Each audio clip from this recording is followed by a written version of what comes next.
కామారెడ్డి జిల్లా తెలంగాణ ఉద్యమానికి ఊపిరిపోసిన గడ్డ కామారెడ్డి అని బీఆర్ఎస్ అధినేత మాజీ ముఖ్యమంత్రి కేసీఆర్ కొనియాడారు.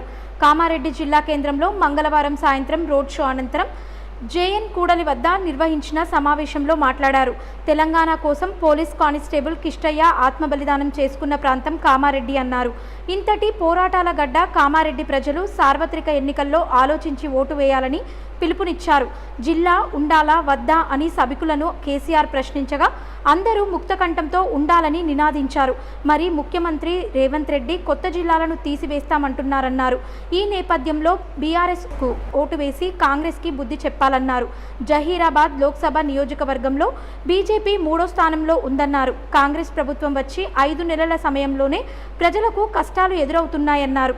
కాంగ్రెస్ పాలన రాగానే కరెంటు కోతలు ప్రారంభమయ్యాయని, యాసంగి సీజన్లో ఈ ప్రాంతంలో పొలాలు ఎండిపోయిన విషయాన్ని గుర్తు చేశారు. సబ్కా సాత్ సబ్కా వికాస్ జరిగిందా? సబ్కా సత్యానారాయణ దేశం దెబ్బతిన్నది. రూపాయి విలువ డాలర్తో చూసుకుంటే 84 రూపాయలైంది. ఎక్స్పోర్ట్స్ అన్ని బంద్ అయిపోయినాయి, ఇంపోర్ట్స్ పెరిగిపోయినాయి. దేశ ఆర్థిక పరిస్థితి దిగజారుతా ఉంది. మేక్ ఇన్ ఇండియా అన్నడు ఏమైనా జరిగిందా? Make in India, digital India అన్నది ఏమైనా జరిగిందా? బేటీ పడావో బేటీ బచావో ఏమైనా జరిగిందా? అచ్చే దిన్ వచ్చిందా? అచ్చే దిన్ రాలేదు, కానీ సచ్చే దిన్ అయితే గ్యారెంటీ వచ్చింది. అదేవిధంగా జన్ ధన్ యోజన ఎవరికన్నా ప్రయోజనం జరిగిందా? మీ దగ్గర గ్యారెంటీ వచ్చింది. అదేవిధంగా జన్ ధన్ యోజన ఎవరికన్నా ప్రయోజనం జరిగిందా? మీ దగ్గర కామారెడ్డి వాళ్లకు ఇక్కడ బీజేపీ ఎమ్మెల్యే గెలిపించారని అందరికీ భారతదేశం అంతా 15 లక్షలు ఇస్తే మీకు మోదీ 30 లక్షలు వచ్చినాయా? వచ్చినాయట కదా నా కామారెడ్డి వాళ్లకు రాలేదా? 15 లక్షలు రాలే, 30 లక్షలు రాలే, ఇవ్వలకు రాలే.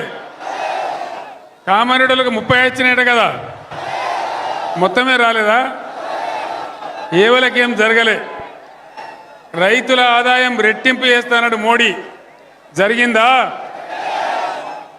ఇట్లా ఇష్టం వచ్చినట్టుగా ఆయన నోటికి వచ్చినట్టు 150 వాగ్దానాలు చెప్పిండు. 150 ఒక్కటి కూడా అమలు కాలే.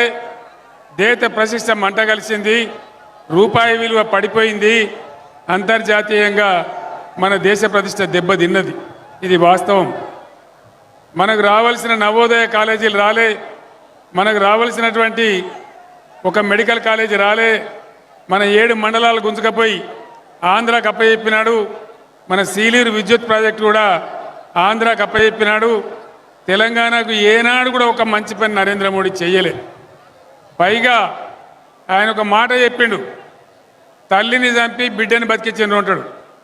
తెలంగాణ ముచ్చట ఎప్పుడు వచ్చినా తల్లిని చంపి బిడ్డని బతికించిండ్రు అని ఒక దిక్కుమాలిన మాట మాట్లాడతాడు, పనికి మాలిన మాట మాట్లాడతాడు. మొన్నెక్కను అక్కడ కూడా ఉత్తర భారతదేశంలో కూడా అదే మాట మాట్లాడిండు. అది కూడా పూరా జూట. ఈ రకంగా బీజేపీ పరిపాలన మనకు ఏ రకమైన మంచి చేయలేదు. పైగా మనకున్న 2 నదులను, కృష్ణా గోదావరి నదిని తీసుకుపోయి వేరే వాళ్ళకి ఇస్తా అని చెప్పి